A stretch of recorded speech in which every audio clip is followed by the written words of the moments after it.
bestiole fascinante prolifère dans les eaux fraîches qui bordent le golfe Saint-Laurent, la baie des Chaleurs et la baie de Fundy.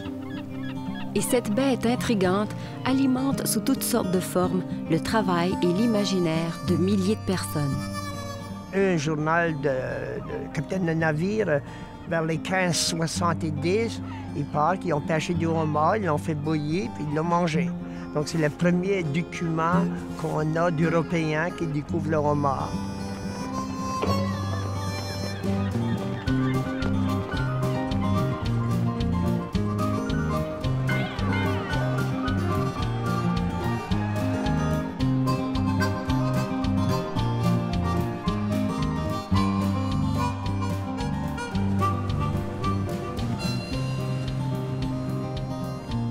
Vu l'importance que ce crustacé revêt le long de la côte atlantique, on pourrait sans doute l'appeler Homarus atlantica ou Homarus acadiensis.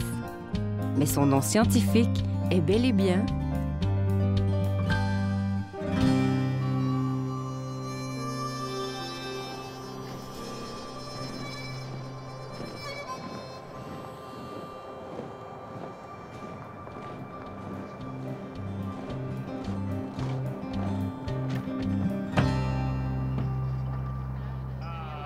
Écoutez, là, on va faire un toast, premièrement, au chef. Merci. Oui. Un toast à vous. Puis... Et on va faire un toast également au homard nouveau. On peut tomber en amour avec cet animal parce qu'il a une personnalité. On leur donne des noms, on les reconnaît. Ils ont un comportement très intéressant et une biologie fascinante. L'homard était un étranger pour moi. Et après un été de travail, c'était incroyable qu'on a découvert la communication avec les phéromones. Le homard inspire les chercheurs et les conduit parfois sur des terrains inconnus. Les pêcheurs contribuent souvent de fines observations à ces recherches, et même quand le climat ou la réglementation interdisent sa récolte, le roi des crustacés continue à animer ses réflexions. Moi, je me souviens, un vieux bonhomme chez nous, hein. Il me disait toujours, Luc Pomeau, il me disait « Hey, petit garçon, je vais te dire des secrets, assis-toi. » À chaque jour, sur le bord du quai, il me disait des choses, tu sais, comment faire, tu sais. Il me disait, quand tu vas sortir à la mer, aussi belle qu'elle peut être, aussi, tu sais, qu'il faut respecter la mer.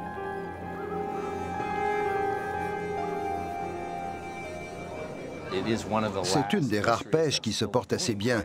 Elle n'a pas été complètement détruite par la surpêche. Pourquoi? Qu'est-ce que le homard a de spécial? C'est un ensemble de facteurs qu'on commence peu à peu à comprendre. J'en décris certains dans mon livre, comme les extraordinaires capacités de reproduction et de survie du homard. Mais c'est aussi grâce aux pêcheurs qui ont trouvé une façon de le pêcher qui, jusqu'ici, semble avoir beaucoup favorisé sa durabilité. C'est beau, et chaque côté dedans,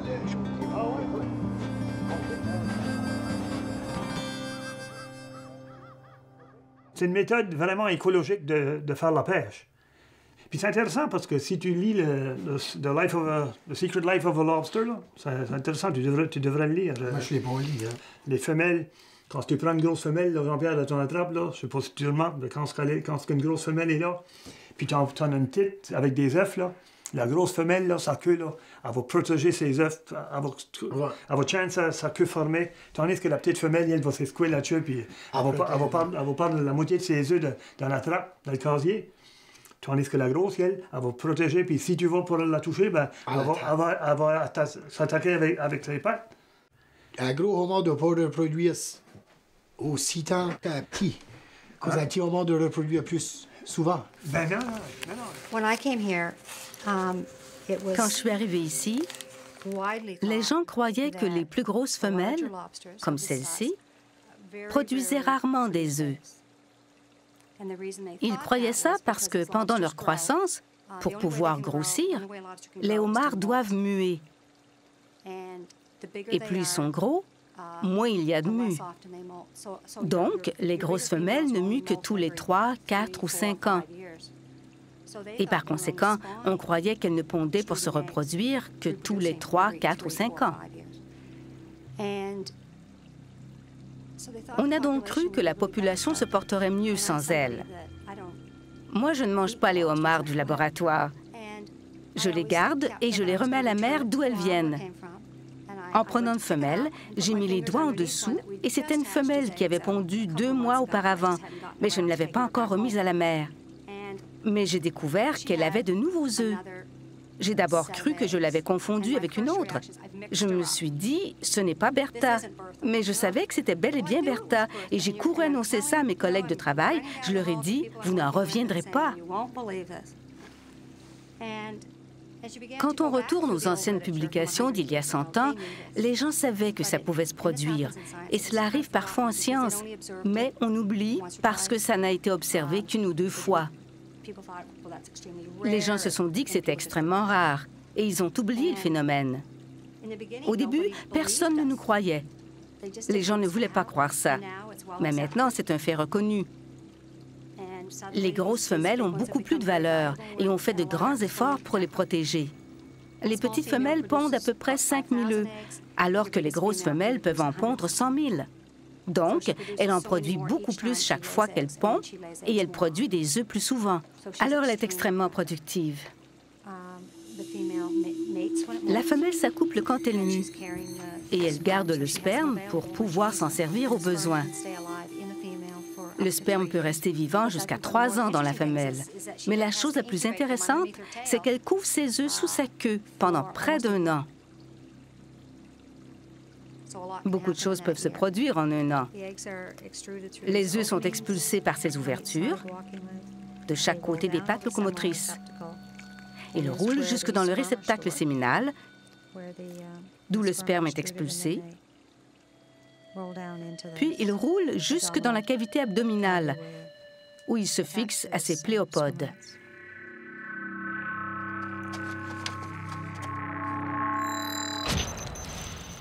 Des bleus, ben oui, les bleus, on peut les attraper, ils sont très rares. Les chances d'attraper un bleu, c'est 1 sur 3 millions. On peut aussi attraper des blancs et des rouges. Hein. Les chances d'attraper un rouge, c'est 1 sur 5 millions, puis les blancs, très très rares, 1 sur 10 millions. Un homard normal a une couche de couleur jaune, une autre de couleur bleue, et la couche profonde est rouge.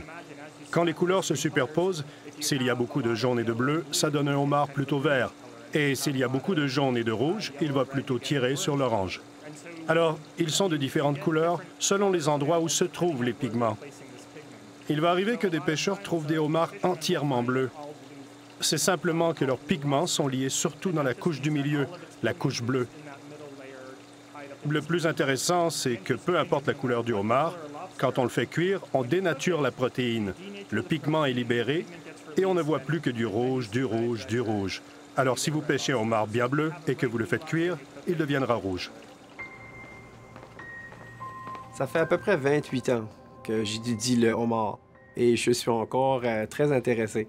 Je trouve que c'est assez fascinant de faire des études sur une espèce qui est une espèce côtière, qui habite dans un régime de température qui passe de moins 1,5 à du 26 degrés, 28 degrés dans le détroit de Northumberland. Au début, l'eau était parfaite. Où il y a un cycle vital là-dedans, où tu as des particularités au niveau des femelles, au niveau de l'accouplement qui sont vraiment intéressantes. Et en plus, lorsque tu t'assois avec d'autres biologistes de d'autres régions et que c'est exactement la même espèce, mais avec des cycles vitales, avec des petites variances, c'est très intéressant, c'est assez innovateur. Oui, ça, c'est un bon récif. C'est un récif à l'île de Cocagne. Travailler sur le homard, ça nous a poussé. Et aussi par l'industrie. Hein. Tu as les pêcheurs qui sont très intéressés. Tu as même des particuliers dans le privé. Ils nous ont arrivé avec des idées qu'on a pu incorporer à nos travaux de recherche et où ça fait un tout. L'habitat naturel du homard a inspiré une de ces initiatives. Dès qu'il a dépassé le stade larvaire, le homard vit essentiellement sur le fond de la mer. Il préfère être à l'abri des regards et même s'il trouve un palais rocheux où s'abriter, le roi des crustacés cherche également une façon de se terrer. Cette préférence pour un habitat solide et un fond meuble a donné lieu à un partenariat inusité. Les 10 ans de recherche qui a été faite, il n'y avait aucun revenu. C'était pour supporter la recherche, pour supporter Pêche et Océan. Jonction entre bonne volonté d'un entrepreneur, réflexion des pêcheurs et connaissances scientifiques, l'habitat d'Homarus americanus a donc été agrémenté à certains endroits par des récifs artificiels.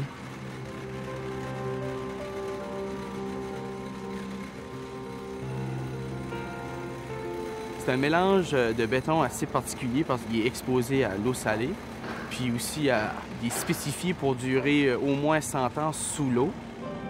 Durant son développement, on a réalisé avec les essais qu'il n'y avait pas seulement le homard qui en bénéficiait, il y avait toutes sortes d'algues qui poussaient avec toutes sortes d'autres poissons qui venaient voir les algues, puis d'autres poissons qui venaient voir les plus petits poissons, etc. Ça a causé tout un écosystème tout autour des récifs. On pense que c'est une bonne opportunité pour emporter peut-être l'industrie du homard un jour au prochain niveau, qui peut bénéficier pour plusieurs industries, puis plusieurs individus et plusieurs pêcheurs dans la région. Je pense qu'il va y avoir d'autres choses qui vont sortir de ça, puis on est vraiment fiers de faire partie du projet, puis d'avoir l'opportunité de travailler avec des gens comme Martin Mallet de l'Union des pêcheurs des Maritimes, puis de Michel Comeau de Pêche et Océan. La pêche au homard est une pêche qui n'est pas gérée avec un quota. C'est géré à partir de restrictions au niveau des tailles du homard et aussi de l'effort mis en place pour aller chercher le homard. Par exemple, au niveau de l'effort, nous avons des saisons au Canada, pas aux États-Unis, mais au Canada. Nous avons des restrictions sur le nombre de casiers permis par entreprise de pêche, par pêcheurs. Le nombre de pêcheurs est maintenu à un certain niveau qui change, qui n'a pas beaucoup changé durant les 30 dernières années. On pense qu'il va y avoir un peu de homard, mais les autres années subséquentes, on n'est pas certain. Malgré que là, il y a des mesures quand même qu'on a prises, l'escape mechanism, excusez-moi anglais, la lettre. La lettre, oui. Les premiers effets, nous autres, les premières fois que j'ai vu ça, la latte, moi, c'était au sud-ouest Nouvelle-Écosse, avant qu'on s'organisait. On avait été à Digby, puis on avait vu les façons qu'eux autres avaient pris. Ça, c'est dans les années 76, 75. On a monté la mesure. Donc, il y avait des vieux pêcheurs. Là, on leur dit ça, on dit on monte la mesure, puis on met une lettre, fait sortir des petits homards. Mais pauvres petits gars, ils allaient crever de faim. L'année d'après, puis sur les années subséquentes après ça, je ne sais pas s'il y a eu, on était comme dans le pic du homard un peu, là, mais on pognait plus d'homards. Fait que là, ils ne savaient plus quoi dire.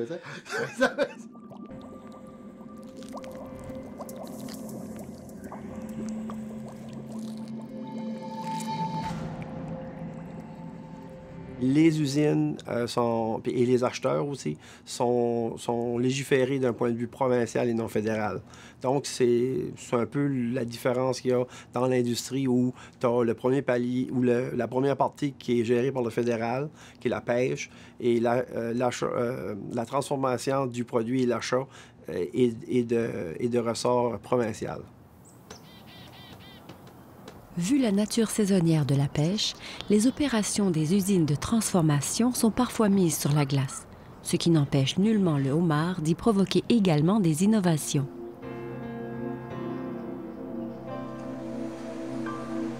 C'est une compagnie qui fait des emplois pour à peu près 175 personnes dans la région, qui est assez important pour notre communauté. On transforme environ de 2 à 3 millions de livres de homards par année, alors c'est quand même assez important. Les ventes se font principalement aux États-Unis. On a des ventes au Canada, principalement c'est les États-Unis. On est pas dans le homard vivant. Alors on achète directement des pêcheurs, on transforme. Mais on est en train d'essayer de développer d'autres marchés, c'est-à-dire l'Europe, l'Asie, etc., pour donner d'autres options ou d'autres d'avantages, si vous voulez, dans la production. Une des choses qu'on a faites aussi, c'est d'aller un peu plus loin que la transformation primaire, qu'est-ce que les majorités des usines dans les maritimes vont faire. C'est-à-dire qu'au lieu de seulement faire de la chair et des queues de homard, on essaye de faire des produits culinaires.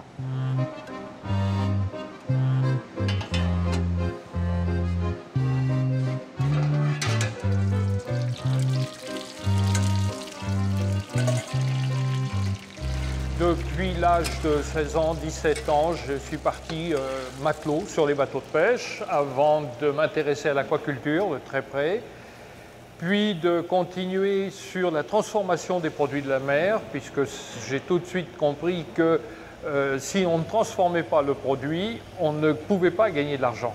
C'était impossible. Et pour aboutir finalement ici, au New Brunswick, avec Danny King, pour faire du homard, qui m'a toujours passionné.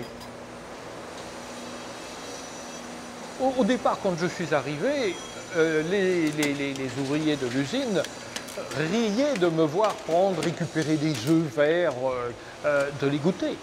Et puis de récupérer des carapaces, de récupérer... Et je faisais feu de tout bois pour essayer de trouver quelque chose qui sorte des sentiers battus, qui soit amusante et qui permette justement de récupérer.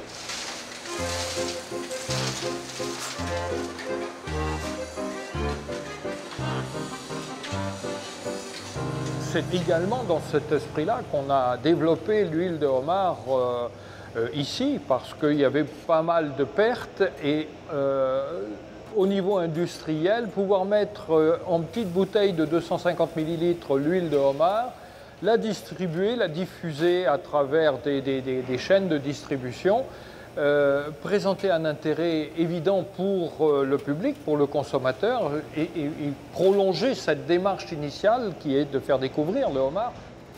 Minimum de 1 à 2 ans pour amener un produit prêt pour le marché. Alors. Ça prend de la patience, ça prend du développement. Et on est tout juste rendu au point où les produits vont commencer à bouger. La demande pour la bouffe, la demande pour le protéine sur un niveau mondial est en train d'augmenter. Et surtout ce qu'on remarque dans les pays asiatiques. Alors, je pense qu'il y a un très beau futur. Il faut seulement passer en travers des années difficiles qu'on vient juste de vivre.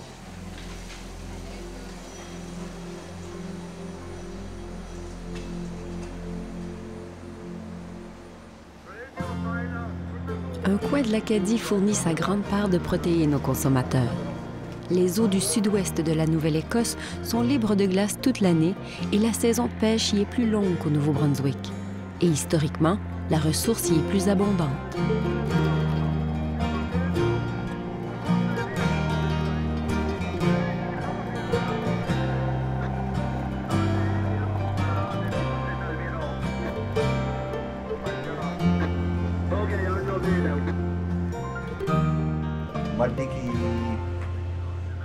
OK. Ouais, puis toi, t'es gone quand? All right on, ça va ça travailler.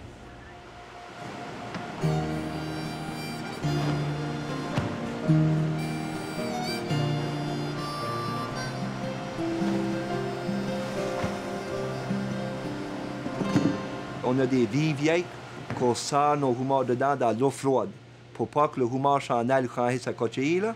Puis mes travailleurs, ils les prennent puis les gradons différentes sizes pour overseas en graines. Ça fait là, on trie ça jusqu'à 11 différents grades. Puis là, on les sort dans les petits tubes là pour arrêter. Les homards ont beaucoup de chimie dedans. Et puis tu le sors là-dedans, puis tu mets l'eau à 36 degrés. Non, nous autres, on a des marchés à l'année. On ne peut pas dire qu'il n'y a pas de homard cette semaine. Faut en avion tous les semaines à l'année. Ça fait qu'on s'en va. On va sortir à l'entour de 300 000 livres, puis on envoie ça à un camion. Ça s'en va à Halifax. Nous prenions ça, puis vendions ça à Germany, Belgium, Dubaï et tous les villages là.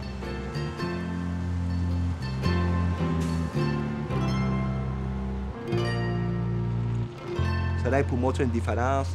Mon père avait payé 600 pièces pour bateau et trappe et tout. À cette heure, un bateau coûte bateau et trappe et tout, il venait à 600 000 pièces. Pas 600 pièces. 600 000 pièces. Puis le prix du homard est venu bien proche au même prix qu'il était à ce temps-là. C'est pas bon pour l'économie des Acadiens de la baie. Je veux dire, par ici, ça braque de Digby, ça va Métégan, ça fait le tout Kratika. Tout du pays de la Nova Scotia, c'est tous des pêcheurs de homard. C'est pas seulement un pêcheur, c'est le backbone de l'économie. Moi, j'aimerais voir que le gouvernement aide pour nous aider à nous autres et aider aux pêcheurs. C'est pas seulement payer de l'argent, c'est développer le Halifax Airport. Ce qui arrive, on envoie tout Américain, et l'Américain prend, il m'emboîte, et il y a des gros airports, et les répond tout overseas. On va arrêter ça. On veut nous pouvoir faire ça, arrêter des middlemen pour pouvoir payer plus à notre économie. Ce que le gouvernement ne veut pas, c'est bien, c'est qu'il veut seulement que les pêcheurs paient de petites taxes, à coutume qu'ils payent de la grosse taxe à cause qu'ils avaient des 6-7 pièces la livre. À ce stade, des 4 pièces, c'est une moque. Ils ne peuvent pas donner une business sur ça.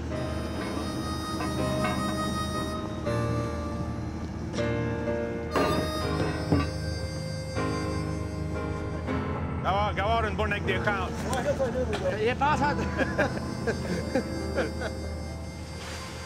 Ça va, j'ai les formulaires au bureau. Il faut que tu prennes des gambles, il faut que tu aies des jumeaux, tu as 100, 300 000 livres, tu as des millions de pièces de quenus là. C'est que le prix descend, tu ne peux pas de 500 000 pièces ou en faire 600 000. C'est des risques. Ça fait 15 ans que je suis en business, puis au roi, tu peux seulement aller 5 ans à la fois ta même manière. Après 5 ans, si tu carres point avec le temps, tu vas venir comme back à la charrette à mon oncle. La petite buggy à roue là, qui me laisse les trappes. C'est bien simple, c'est pas un secret. Sans être un secret, le trajet du homard de la mer à l'assiette est peu connu du consommateur. Si notre crustacé possédait des cordes vocales, il faudrait l'interroger. Sur les marchés internationaux, garde-t-il son accent acadien ou emprunte-t-il un Boston accent?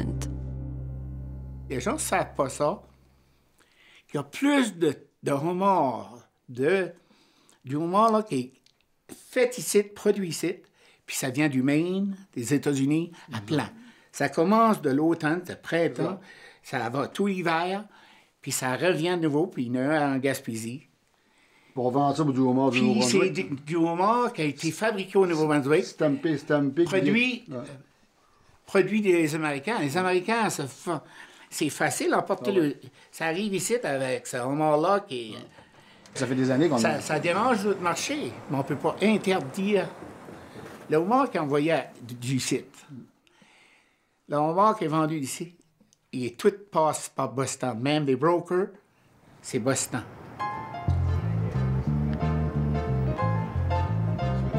Initiative du consulat canadien à l'origine, la rencontre internationale des fruits de mer de Boston accueillait quelques centaines d'Américains et de Canadiens. Aujourd'hui, ils sont des milliers à y converger de partout au monde.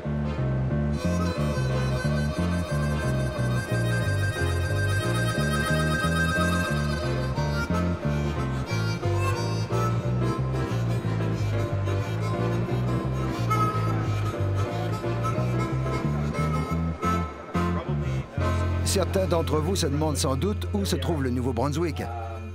Eh bien, à peu près à 10 heures de route de Boston, où nous sommes maintenant. Le homard de l'Atlantique ne fait pas bouger uniquement les acheteurs. Les gouvernements des provinces côtières s'activent au niveau de la mise en marché, celui du Nouveau-Brunswick en particulier. Un important pourcentage de ses exportations provenant du homard, il déploie des stratégies vigoureuses pour lui ouvrir de nouvelles frontières. 264 millions de dollars canadiens, soit près de 50% des exportations de fruits de mer du Nouveau-Brunswick. En ce qui concerne cette exposition ici comme telle, c'était la 27e ou peut-être 28e, 29e année. Je le sais que je n'ai juste manqué 2 dans toutes ces années-là. Mes activités dans la mise en marché du homard ont commencé dans ma compagnie personnellement en 97, mais j'ai toujours été impliqué depuis 90 dans l'industrie de la pêche, et en particulier dans le homard. C'est le homard qui a toujours été la force, disons, de la vente et de la promotion. Moi, mon rôle, c'est strictement la vente et le marketing. Je ne suis pas impliqué dans la production comme telle. De 90 à 97, j'étais le directeur du marketing, de la division marketing pour le ministère des Pêches et Aquaculture dans le temps. Et à ce moment-là, mes responsabilités étaient principalement justement de promouvoir tous les fruits de mer du Nouveau-Brunswick, non seulement le homard, mais tous les fruits de mer, le crabe et tous les autres. Mais le homard était définitivement un des gros volets. On a fait des promotions à la grandeur du monde, en réalité. Une qui me reste toujours à l'idée, qui était notre, si j'oserais dire, mon chef-d'œuvre que j'ai aimé faire et qui était vraiment qui a rehaussé l'image du homard en Europe surtout, c'était le fameux homard nouveau qu'on a fait avec les grands chefs français. On avait donné ça quand on a fait la promotion sur KLM. Oui. Tous les vols internationaux à partir d'Amsterdam. Puis là, on avait mis ça sur le président de KLM. Ah oui, vous aviez vos petites bavettes. Aïe. Ça fait qu'aujourd'hui, on va les signer. Ah, bonne idée. Excellent. OK?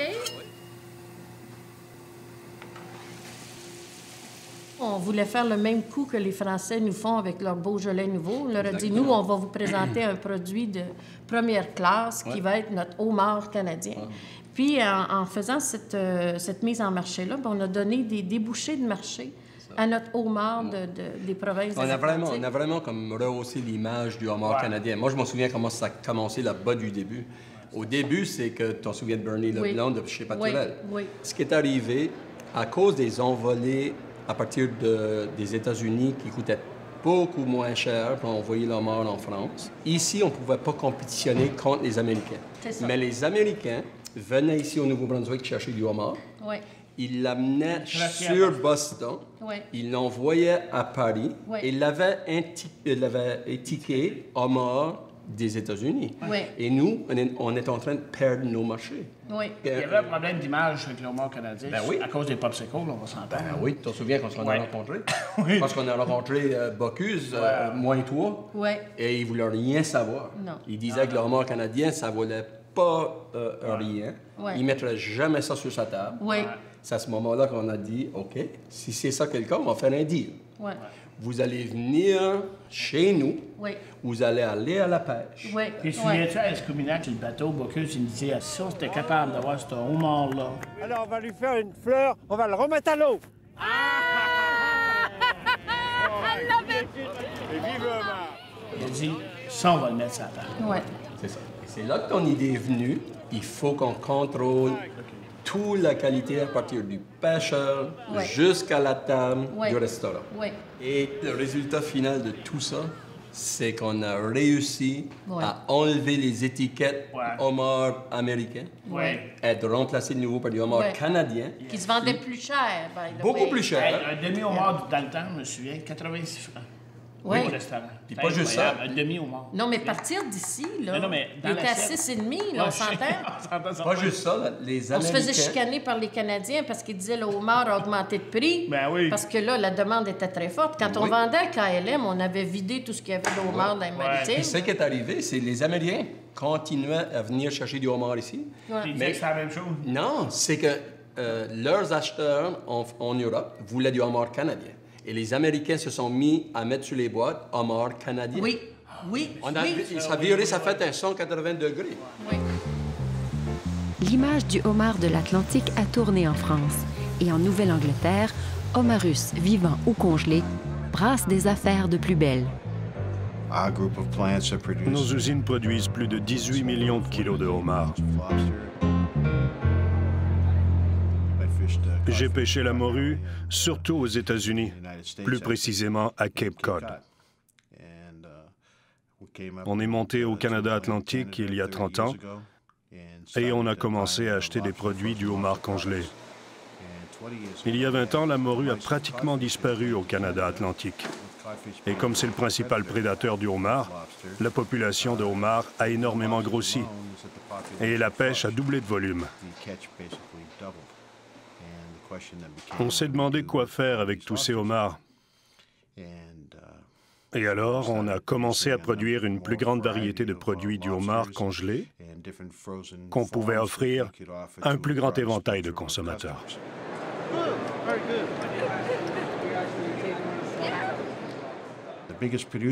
La région la plus productive de la Nouvelle-Écosse se trouve au sud-ouest, dans les régions de Shelburne et Yarmouth. Cet écosystème fait partie du golfe du Maine. La seule frontière est une frontière politique. Et les homards prolifèrent au Canada et aux États-Unis en se mélangeant selon les courants marins au moment où les œufs ont été couvés et que les larves sont dans l'eau. Certains homards pêchés au Canada peuvent provenir d'œufs de femelles d'humaines et vice-versa. D'un point de vue écologique et scientifique, il faut absolument analyser ce qui se passe dans cet écosystème, car cela a un effet important sur la population et l'économie du Canada.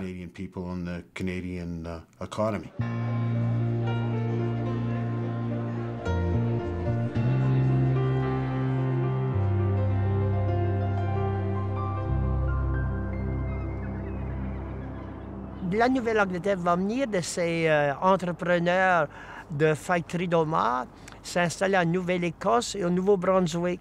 Un exemple, en 1860, dans la région du Sud-Est, il y a seulement 5 factories de homards, 1860. En 1880-85, qu'on appelle ça la ruée vers l'or du Klondike, enfin la ruée vers le homard, il va y avoir près de 200 factories de chope de homard dans le comté de Westmoreland et le comté de Kent. On a des prix incroyables, des factories qui vont mettre sur le marché 1 million de livres de homard dans des boîtes de métal. Au Nouveau-Brunswick et à l'île du Prince-Édouard, on produit du homard depuis le milieu du 19e siècle. On se transmet donc les méthodes de production du homard depuis 8 à 9 générations, alors que dans le Maine, on vend essentiellement du homard vivant. La chope qui fournissait les bateaux aux pêcheurs, ils avaient à peu près une douzaine de bateaux de pêche et les pêcheurs travaillaient pour l'homarderie. Donc, pour les pêcheurs, c'était vraiment... C'était Klondike. On trouvait des jobs. Il y avait un tas de métiers. Sertisseur. Le sertisseur était très important parce que c'était lui qui a, en fait, c'était un peu l'alchimiste au Moyen-Âge. Comment faire de l'or.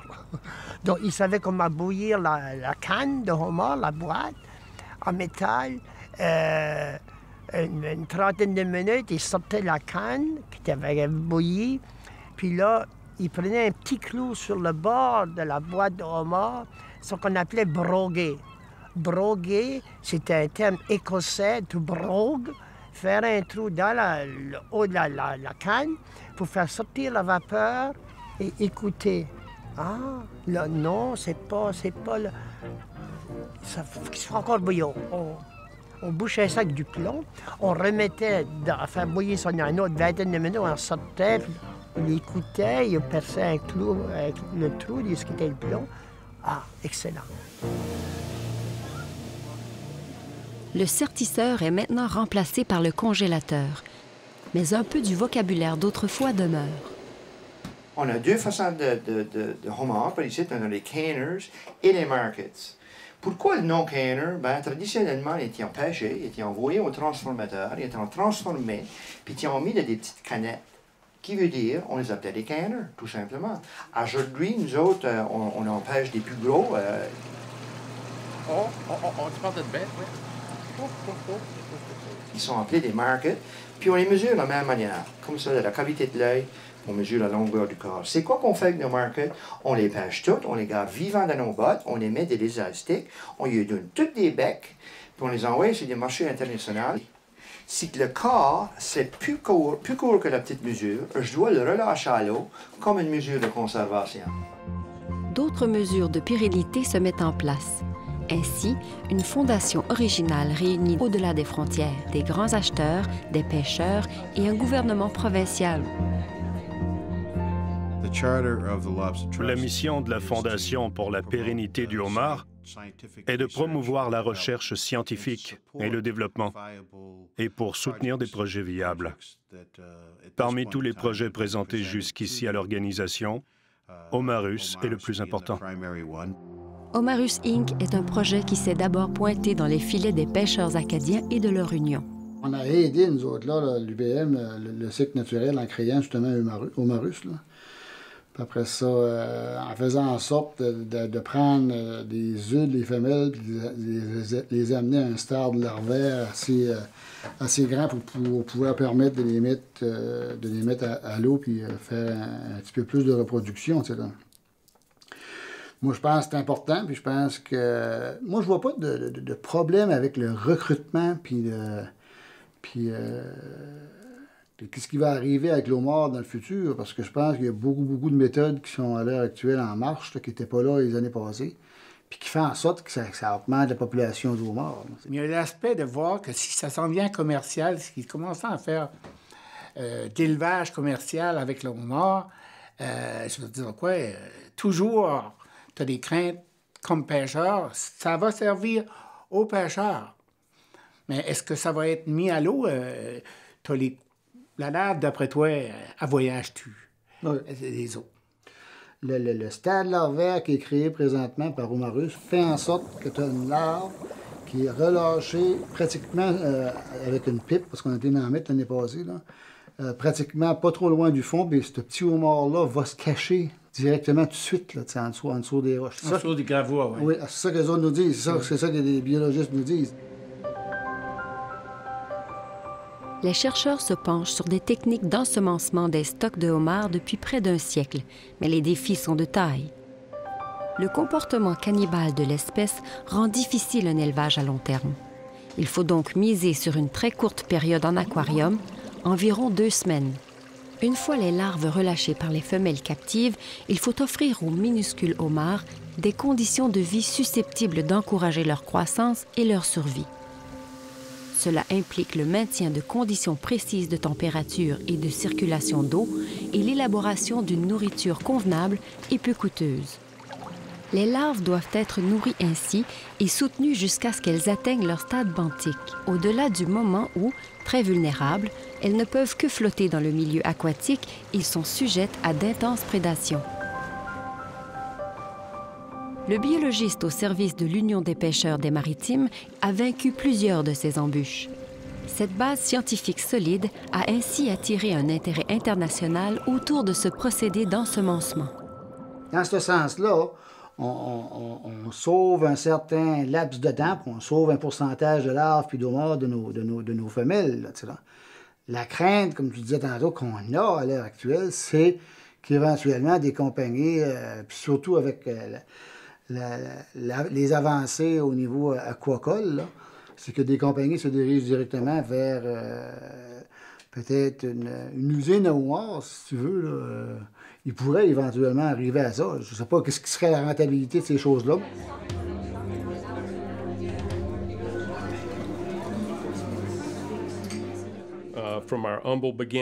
On a débuté modestement en 1968 et notre premier restaurant était un Red Lobster.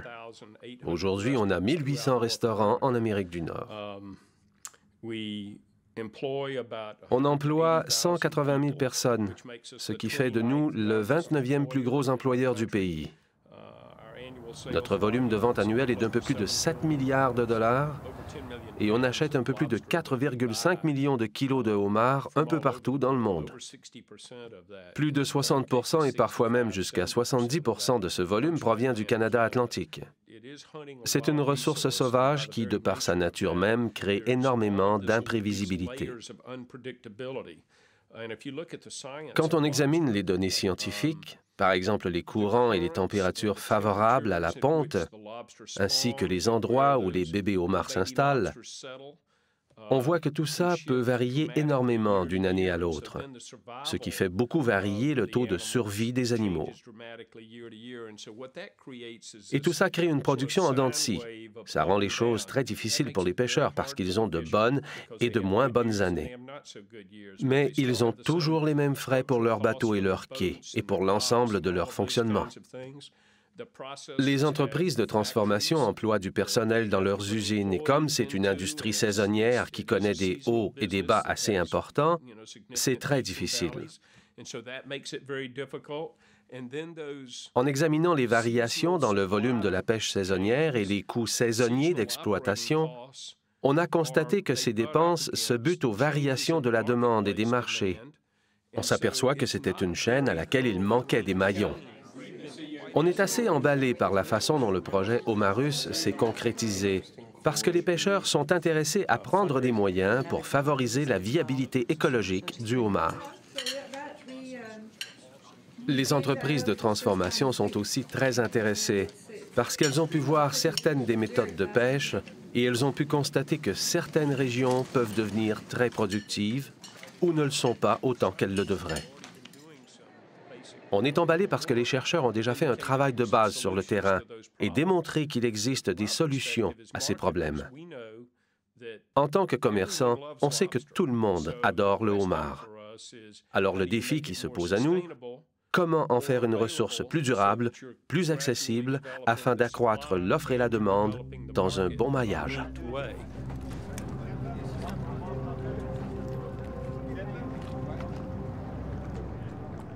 Une des raisons peut-être pourquoi ça vient me chercher le projet, c'est parce que ça va vraiment avoir des implications au niveau du monde des pêcheurs, puis aussi au niveau des petites communautés côtières, finalement, d'où est-ce que je viens. Mes racines acadiennes sont des racines pêcheurs normandes. Mes grands-pères, de génération en génération, père en fils, étaient des pêcheurs. Donc, je ne suis pas pêcheur moi-même. À ma manière, j'imagine que je suis capable au moins d'avoir un petit coup de pouce à leur donner. Ça fait pratiquement 10 ans qu'on travaille sur ça. Puis ça fait pratiquement un petit peu au-dessus d'1 million qu'on a investi là-dedans, au niveau de sous, si vous voulez. Là. Mais c'est dispersé parmi plusieurs partenaires. Et puis, évidemment, les pêcheurs c'est le dernier voyage demain. Sont les partenaires majoritaires dans tout ça. C'est eux qui sont à la base du projet, qui mettent les sous qui sont importants, puis qui font rouler le projet. À la base, c'est eux qui sont les fondateurs de ça, puis c'est eux qui en bénéficient en bout de ligne.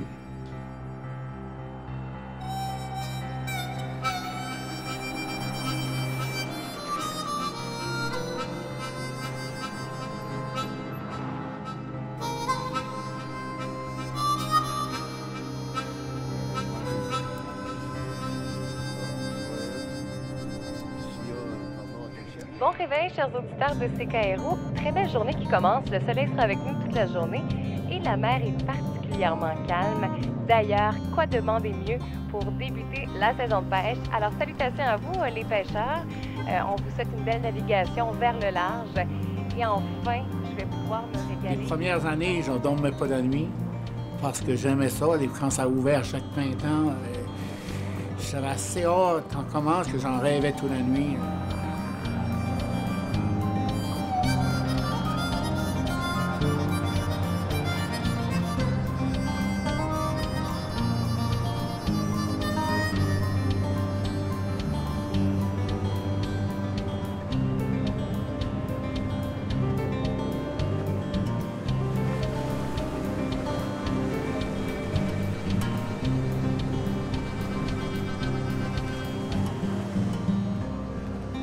Cette bête astucieuse qui fait vivre des communautés entières attire parfois les pêcheurs, les scientifiques, les transformateurs vers des horizons insoupçonnés.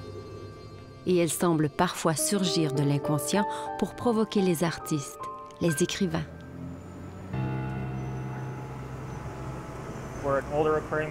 C'est un vieil aquarium, il a 40 ans. La pièce centrale de l'aquarium, c'est notre récif de corail des Bahamas. À l'époque, c'était plutôt avant-gardiste. Et notre aquarium est toujours unique en son genre grâce à cette pièce centrale. Elle permet aux gens de voir de près des animaux qu'ils ne verraient pas autrement. On a des requins et des tortues, mais pas de homards, parce que c'est un crustacé d'eau froide.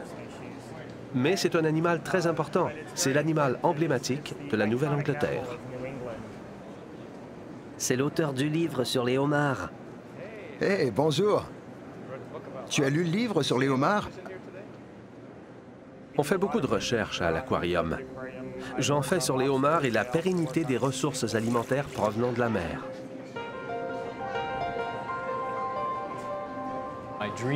Quand j'étais petit, je rêvais de devenir pêcheur de homards. Mais ça ne s'est pas concrétisé avant le milieu de la vingtaine, quand je me suis installé sur une petite île et que je suis devenu membre d'équipage à plein temps sur un homardier. Je vivais sur une île qui avait une population permanente de 70 personnes, je crois. Et je me levais à 4h30 tous les matins pour aller pêcher le homard.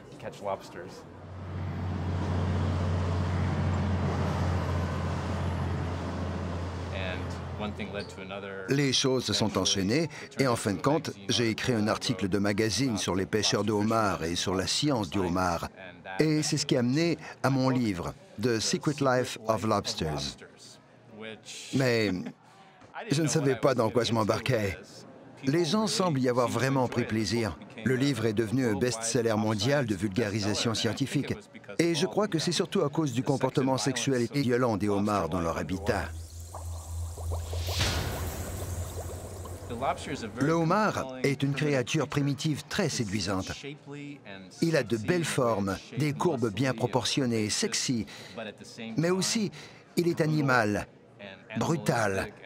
Il porte une armure, il est dangereux. Et je crois que ça vient chercher une certaine symbolique en nous.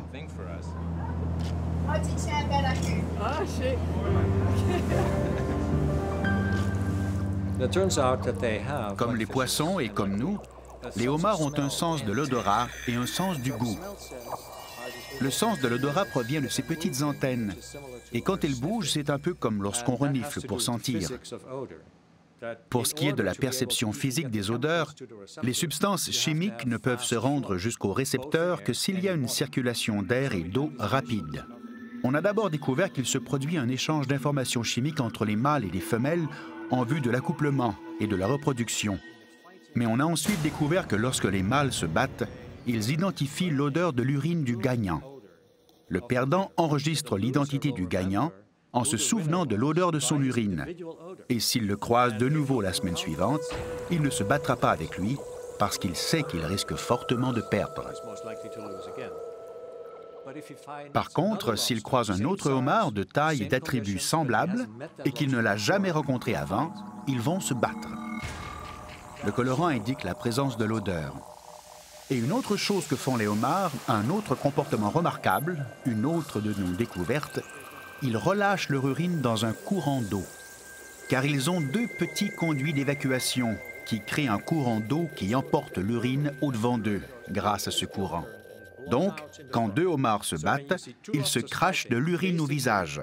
Et c'est très important parce que ça leur permet de retenir l'odeur de l'autre homard, puisque l'odeur de l'urine est différente d'un homard à l'autre. Le homard a aussi de toutes petites pinces sur les pattes, sur lesquelles il y a des poils qui réagissent aussi aux substances chimiques. Mais ici, c'est le sens du goût. Et dans le cerveau de l'animal, ces deux sens sont aussi distincts que chez les poissons et chez les êtres humains. Chez le homard, il y a constamment un dialogue entre la bouche et les pattes. Et quand elles sont d'accord, le homard mange.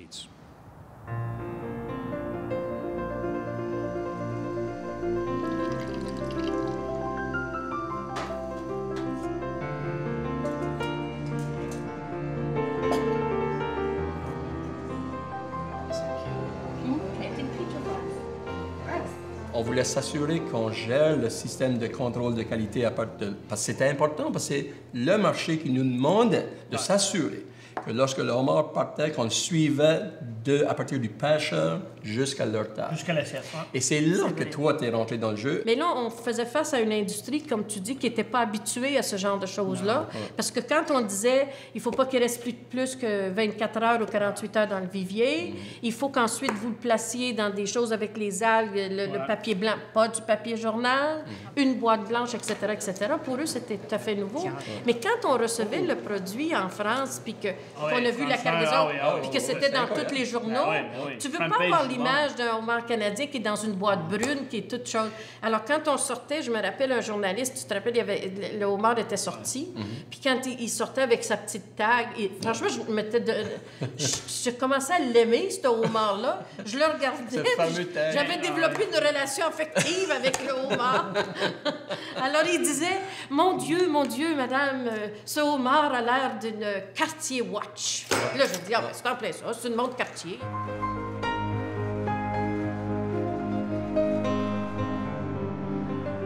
De la pince griffée à la pince dévorée, Homarus americanus anime des villages et des villes, fait rêver, sourire et emmagasiner des souvenirs.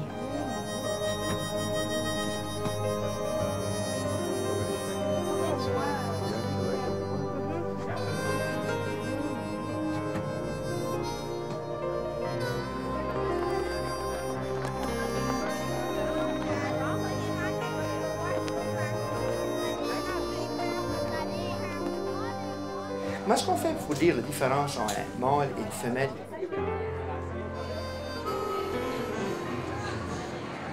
C'est peut-être signe que je menais une existence plutôt ennuyante, car je me suis retrouvé à la bibliothèque à lire de vieux livres et des articles scientifiques portant sur la controverse entourant la vie sexuelle des homards et leur façon de s'accoupler. Au 19e siècle, certains chercheurs étaient convaincus que les homards n'avaient pas de pénis, et d'autres croyaient qu'ils en avaient deux. On a une image un peu stéréotypée du mâle très costaud, grand et fort, qui se bat pour avoir le privilège de se reproduire, qui contrôle les femelles et qui s'accouple avec elles. C'est vrai que c'est un aspect de la vie amoureuse des homards, mais elle est beaucoup plus compliquée que ça et beaucoup plus intéressante. Les mâles se battent pour pouvoir dominer. Celui qui devient le mâle alpha devient aussi le chef du voisinage, si on peut dire. Les homards vivent dans de petits voisinages et les femelles savent très vite qui est le mâle alpha. Ça va de soi.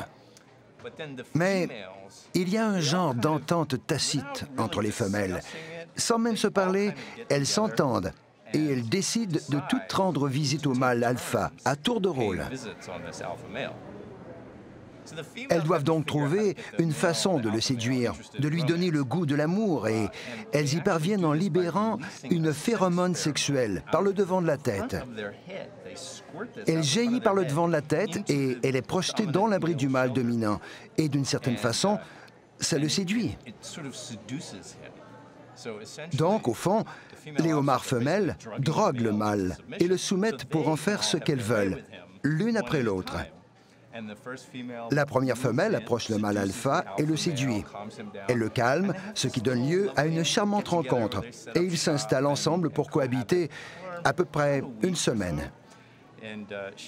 La femelle doit alors faire quelque chose de tout à fait héroïque. Elle doit se déshabiller, c'est-à-dire enlever sa carapace pour pouvoir s'accoupler avec le mâle alpha, qui, quant à lui, la protège comme un vrai héros pendant qu'elle se dénude. Donc, elle se déshabille, il veille sur elle et la protège, puis il s'enlace, il la fait rouler sur le dos. Et ils font, ce n'est peut-être pas l'amour, mais moi, j'aime bien voir ça comme ça.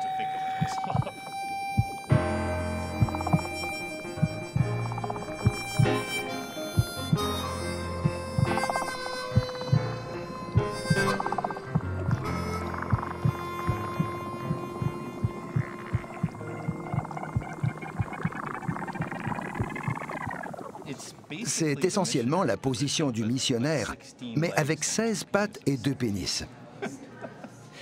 C'est assez pour me rendre jaloux. Et tout comme l'accouplement humain, ça dure à peu près 8 secondes. Après quoi, le mâle a fait son travail. Et voilà, ils restent ensemble plus ou moins une autre semaine. Ils ont donc un certain attachement pendant la période d'à peu près 2 semaines où ils vivent ensemble. Puis, la nouvelle carapace de la femelle durcit et elle le quitte. Elle laisse la place à une autre femelle qui attend déjà à l'entrée et qui s'installe avec le mâle alpha et ça recommence.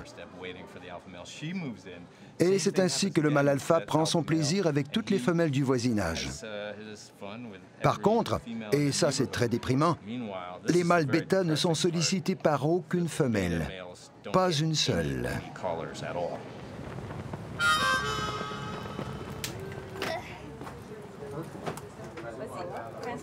C'est beau. Puis là, chaud.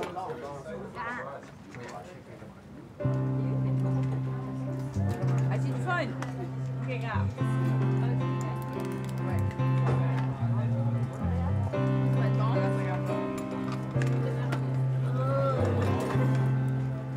OK, il faudrait qu'on ait un petit souvenir de notre journée. Avec ça. Et voilà. Bon, c'est à ton tour, Johnny. Non! On était ensemble. Ouais, Il faut... L'équipe, Johnny, l'équipe. C'est quoi l'expression? Coller aujourd'hui, coller demain, puis coller toujours. C'est ça. Voilà! Après qu'il est cuit, on le met dans le bas du frigidaire, là. On le touche sur le dos. pour le quitter là dans le bas du frigérateur pour mettre la lavette à plat sec sur le fer. Puis là, on le mange le lendemain. Ça met tout le jus du homard reste dans le homard, puis ça te fait virer les yeux comme un bon que ça.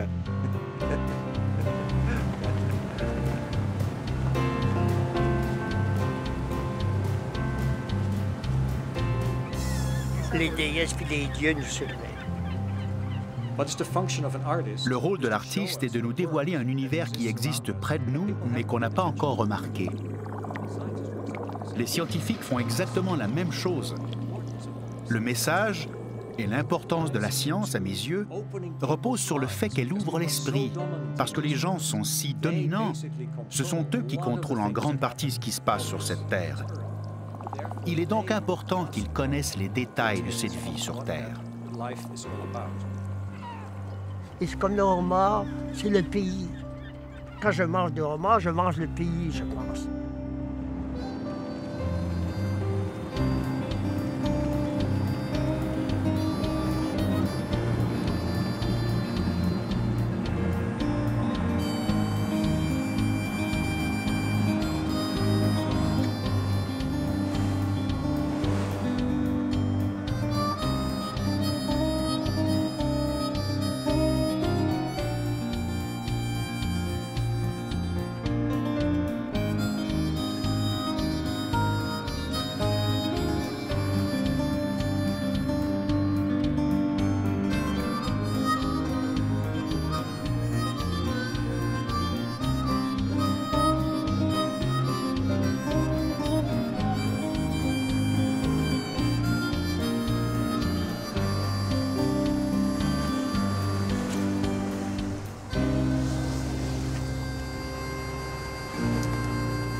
On les remet tout à l'eau. C'est pour le futur.